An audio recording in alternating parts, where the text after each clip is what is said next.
Platchums! One day, when we're old and grey, will we look back fondly on our time playing PlayStation and earning trophies, or will we still be earning those sweet, sweet platinums? What do you think, Nathan? Well, hopefully I'll have access to a PlayStation when I'm old and decrepit. That's the least. That's like the bare minimum I'll need if I'm retired. I've just been thinking about this a lot, because our accounts are so old.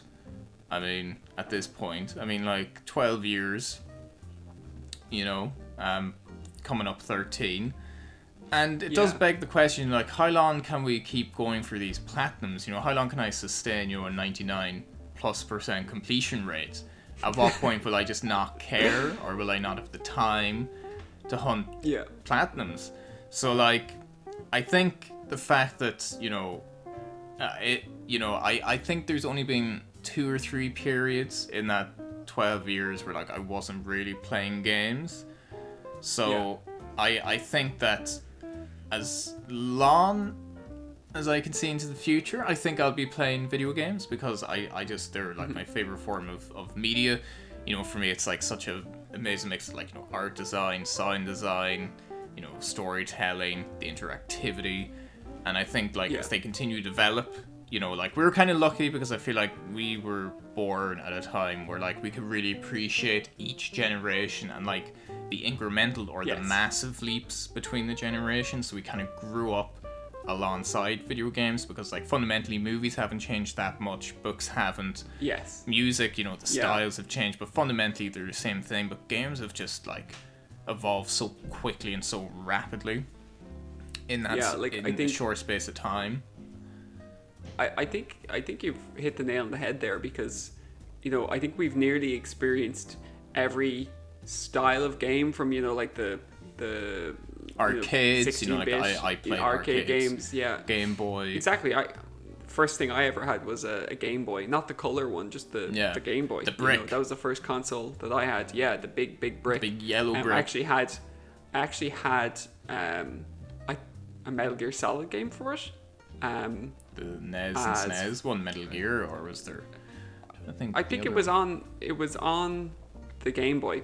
Anyway, but it might have been like a one of those spin-offs, kind of knockoff ports, like pirated. Iron ones, Gear like, Liquid, isn't it? yeah, something like that. There was a lot of them floating around at the time. But yeah, we obviously the first console that I really owned was the PlayStation 1, and then throughout that I've always been a PlayStation fan. I've always had the PlayStation. I've had Xbox. I've had pretty much every Nintendo console as well. But PlayStation's always been my focus, my main hub of gaming. Me and you, we went into a kind of PC gaming phase for maybe a year or so as well. But it's always PlayStation that's kind of I always come back to it. Yeah. Like, I think the PC was like my first kind of gaming, like Age of Empires 2, one of my favorite games of all time. So I kind of started with that. Then, like, the first console was the PS1, like yourself, and then PS2 generation, I kind of was between the GameCube, to be fair, because I think that was a fantastic console. Such a great console. Using mini discs maybe in the long run wasn't a smart move, but still, Oh, sorry guys. This is Editor Nate, and for the next 3 minutes or so, Dan obviously hit the mute button or something, so it's actually just Nathan essentially talking to himself. So, using the magic of editing, I'm going to dub Dan for the next 3 minutes or so, but don't worry, it'll be indistinguishable from the real man himself. Okay, so just as you were, lads, as you were. Okay. There was just so many amazing exclusives. I mean, it's easy to forget, but like Resident Evil 4, like, the best version of that is still the GameCube version, and like I staunchly believe that it just works with the giant A button. The controller is amazing, and like games like Eternal Darkness, the Resident Evil remake, Twilight Princess. There was great games. Sorry, this has accidentally become a Nintendo channel. Rebrand.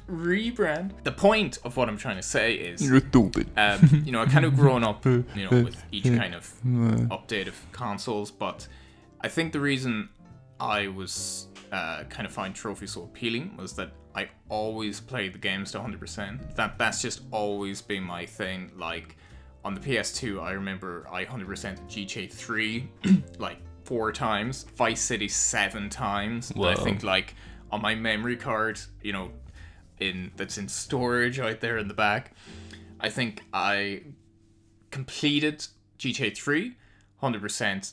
Mission attempt 73, missions past 73, times wasted 0, times busted 0. Oh, and then I did the same thing in Vice City. Like 100%, no deaths, didn't get caught by the police, and like passed every mission first attempt. And the completion time was like 13 hours. And I always remember going like, that has to be a world record. And so what a sad ass. So like I think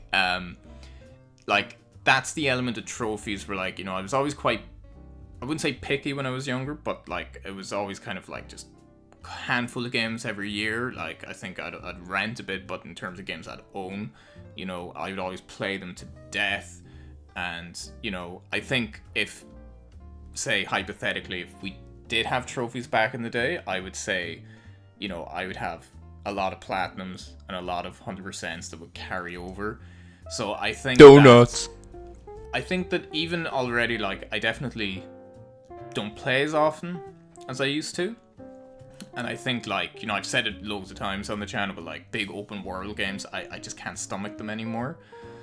But I think that trophies are something that, if it's a great game, I just find it so enjoyable to go back to, like, an excellent game and really just see every nook and cranny and complete it to 100%. So I think like the motivation factor for me as a gamer hasn't really changed at all.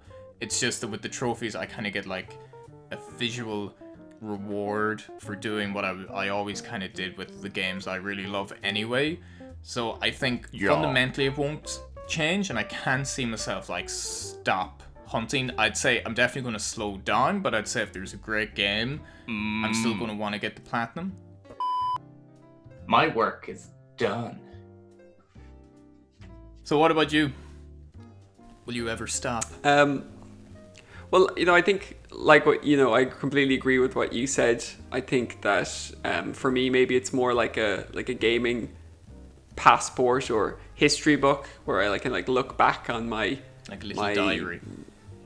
Yeah, exactly. It's like a diary, but for me and for gamers, where you can look back on the games you were playing, at a given time, and you can actually remember that stage of your life. And I feel like that's something I often like to do on my trophy list, is just remember like what I was doing at that time. Yeah, because the games, even when games aren't like a huge standout part in my life, they're always there on the kind of periphery. They're there as a it's a constant. Games have been a constant throughout my entire life. Sometimes more than others, of course. So yeah, I never see myself stopping playing games for 100% certain. Maybe I'm not 100% certain about the trophy side of things, because there's been times in the last 12 years where I have stopped for a number of months. Maybe if I have a different focus. I got very into League of Legends at one stage. And but we won't talk about that. Don't talk about that. But yeah, I think I always do come back, because I have definitely some brand loyalty to Sony anyway. Just because I've always loved PlayStation as my primary console, and I think the trophy system's great, and yeah, that's it. Yeah. I have no plans to stop. But who knows what the future will bring. I often worry. One of my biggest worries is that I'll get some kind of like hand problem where I can't play games anymore. But like Andy McDermott getting My Name Is Mayo. Shameless plug. Get shamed. Yeah, absolutely. Shame. Check that video out. I was crying laughing watching that. But yeah, like I often think, God, like what if I got like, there's like some kind of thumb thing you can get, or I remember my friend's dad, anytime he'd see us playing PlayStation, he'd always kind of like, oh, you'd have to stop. You're going to get thumbitis. Don't tell me about thumbitis now. And I was just like, nightmares. Fuck off. No, it's not a real thing. It's just like his thing. Every single time, it's like, yeah, it's going to get thumbitis. Yeah. No, there's definitely some actual conditions where you can get like problems with your like tendons in your hands and stuff, and I often think like that'd be really crap. Yeah, it's kind of like the doctor's just like, you've been platting a lot of games recently, haven't you?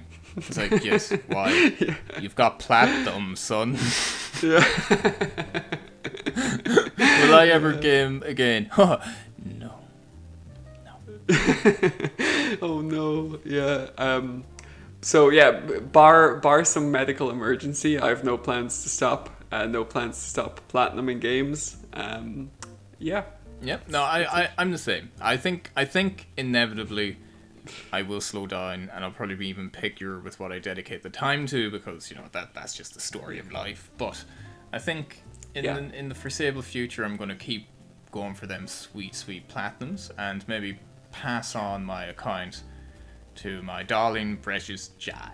I think that's against terms and conditions. Can you imagine two sons like, what did you get? A house? What did you get? Is PlayStation. Yeah, but don't worry, because obviously your children will have invested heavily in Platchums stock. So, it's booming. They're set for life. It's booming. Set for life. And actually, but before we go, I want to just say, what? I can't believe we're actually at 300 subs. Like, that actually blows my mind. Like, lads, honestly. I'm the same. Like, guys, thank you so much. If I could give everyone, a percentage share of Platchums. Well, everyone's our Platchums, We're chums that hunt. Everyone is our Platchum. But I don't think we deserve it. No, the comments are very humbling. We really appreciate anyone who leaves a comment and watches the videos and subscribes. We try to take some time to respond to everything, because we genuinely enjoy the chat in the comments and the feedback that we're getting. So thanks a million. Thanks a million, and hopefully you'll be with us when we are 85 with Plat thumbitis. And then I'll be like there in the chair going, my God, thumbitis is a thing. That might be one of our really popular video series, where it's like Dan's rehabilitation from plat thumb back to like you push it to the limits and just I have like a physiotherapy to get like quick time event physiotherapy, like. Full quick time. Yeah. Yeah, we'll see. If that ever happens to me, I promise to document the full recovery. Right, so there's an exciting new series, Rehabilitation. Let's hope it never comes to that. No, God no. Anyway, that was a really note to end it on. But thank you for watching. And Dan, thank you for watching. While we still can, we'll high five before the plathumitis kicks in. Alright. Platchums!